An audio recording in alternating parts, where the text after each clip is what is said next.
Able to train with Phillip Rivers, had like 8 receivers. I had a couple quarterbacks come in, like just a perfect trip, and we learned a lot from Phillip. We got some good work in, and you can really see the difference, like going back to Notre Dame after that trip and just how well we bonded and all the memories. What are some of the stuff you learned from Phillip? I think the biggest thing with Phillip is just like how to instill confidence in your guys and like how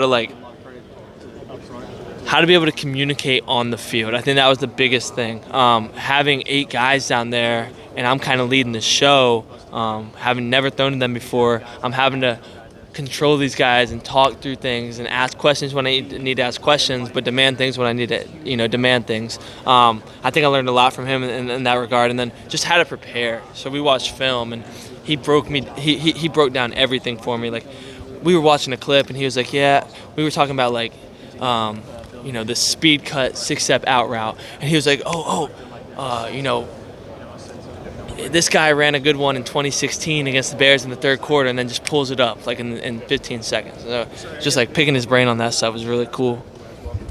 You said you missed most of the spring. Just how comfortable are you right now? Oh, dude, I feel so good now. Like I've never felt better, honestly. Just like with my confidence and my body after been through so much. I think mentally, like, it was such a blessing to go through all that because I kind of have a different perspective now. Like, I don't take anything for granted after being through all those injuries. So, in hindsight, I'm very grateful for everything that's happened to me. But it was definitely tough when I was going through it. Your impressions of Deuce Knight?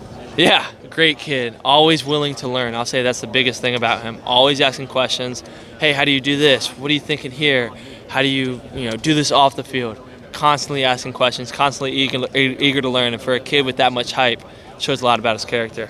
Riley, what's your height and weight now? Yeah, my height and weight. So I got up to like when I was injured, in my surgery, I got up to like 225, which I was happy about. My girlfriend wasn't, but I was happy about my 225. But I'm sitting at like 218 right now, 6'4", 218. Feeling good, feeling light. So yeah, I think that's pretty good playing weight for me. What have you learned about that Notre Dame system that you can bring forward in the season? Yeah. So fortunately, we were able to pick up offense coordinator from LSU last year with Mike Denbrock, who's an outstanding person, first and foremost, but obviously, one of the best offense coordinators in the country. I think that I fit really well into the offense. I think that I've picked it up really quickly, having not been able to get reps in the winter and the spring. So yeah, I'm really excited about it, man. We got weapons. We got obviously the O-line's a unit like always. So I'm excited.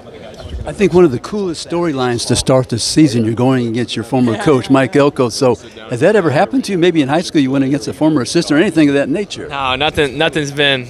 I've never experienced this before, but I'm very excited. Me and Elko obviously have a great relationship still, but we're both very competitive at the same time. So yeah, we're both, we're looking forward to it. How do you compete in cold weather? In the cold weather? Oh, dude, we embraced it at Notre Dame. Like, when I got there, it was negative 17 degrees. First day I was there. And these dudes love it, man. I remember pulling up my first day. I'm in snow boots, all this stuff. And I walked past the offensive lineman for the first time in a shirt and sandals. And I was like, all right, I like these guys. So we embrace the cold. We're excited. What can you tell me about the offense at Notre Dame this year? Some of the people who are going to support you. Yeah, I think we're really deep. As far as the receivers go, we brought some guys in, and a lot of the young guys are really starting to step up. So receivers, we're like 8, 9 deep. Like, all these guys are going to get playing time. Running back wise, unfortunately we had an injury, but we got Jordan.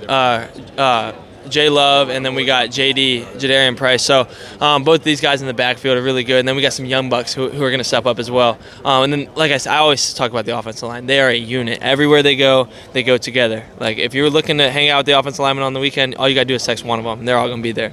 So I couldn't say enough good things about this offense. I'm from L.A. like you, Lower Alabama, right there in Silver Hill. So I saw you play basketball and football as well. So I'm looking forward to covering you up, maybe Stanford, Notre Dame. Oh, yeah. That game, Please come out to that game. Yeah, that would be a fun one. How would that basketball help you be a better quarterback? Oh, man, I encourage people to play every sport possible, bro. Like, I think basketball, Duke told me that's why they recruited me. It was because of my basketball tape. But, I wasn't a complete quarterback at the time, but I showcased a lot of athleticism on the basketball court. They ended up offering me mainly because of that. So, yeah, I got pretty lucky for sure. Hey, Riley, good luck to you, man. I look forward to seeing you, okay? Thank you. God bless.